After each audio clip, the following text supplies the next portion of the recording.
ഇന്നത്തെ വീഡിയോ ഒരു ഇഞ്ചിക്കറിയാണ്. ഇഞ്ചി നല്ലപോലെ തൊലിയൊക്കെ കളഞ്ഞ് കഴുകി വൃത്തിയാക്കി മറ്റൊരു പാത്രത്തിലേക്ക് മാറ്റി വയ്ക്കുക.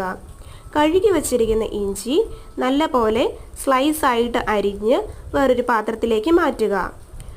ഒരു പാത്രത്തിലേക്ക് കുറച്ച് ഓയിൽ ഒഴിച്ച് അതിലേക്ക് ഇഞ്ചി വറുക്കാനിടുക.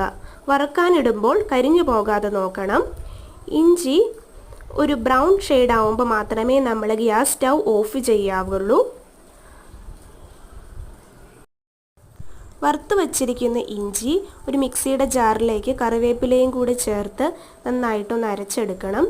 അരച്ചെടുത്തതിലേക്ക് കുറച്ച് മുളക് പൊടി, ഉപ്പ്, അതേപോലെ പുളിയും നമ്മൾ ചേർത്ത് കൊടുക്കുന്നുണ്ട്. അതിലേക്ക് നമ്മൾ ശർക്കര ഇട്ട് കൊടുക്കുന്നുണ്ട് മധുരത്തിന് വേണ്ടി. മധുരം ഇഷ്ടപ്പെടുന്നവർ മാത്രം ശർക്കര ചേർത്ത് കൊടുത്താൽ മതിയാകും.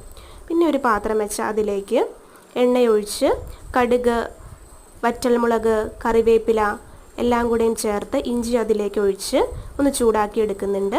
ഇന്നത്തെ വീഡിയോ ഇഷ്ടമായെങ്കിൽ ലൈക്കും ഷെയറും സബ്സ്ക്രൈബും ചെയ്യണേ.